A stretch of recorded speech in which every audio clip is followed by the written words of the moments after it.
Paano mapasama o paano ba sumali sa dinami-daming nagpakawalang atake? Baka kailangan kong maghulog ng barya para madagdagan pa ang oras ko dito kung sakaling mabato man ako ng mabato.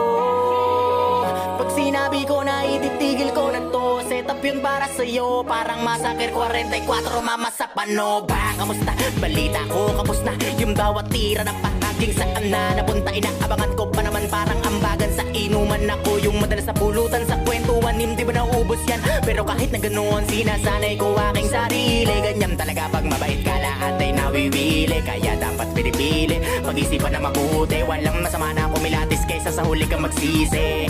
Naranasan ko na rin yan, yung tipong walang pagkakataon na mapakinggan at dumating sa puntong wala na ring malapitan. Sarili ko na lang ang nagsilbi ko na sandigan, kaya walang may karapatan para sabihin sa'kin na itigil ko na yan. Sa sasabihin nyo wala akong pakialam dahil nasimulan ko to nung panahong wala kayo, alam nyo yan. Di ko na kailangan pa na paliwanagan, wala na akong magagawa kung saraduhin nyo isipan. Di ko kailangan na ipilit ang sarili ko para sa inyo. Marami na akin, naya ko na ako lang pumasan. Di ko pinili na lagi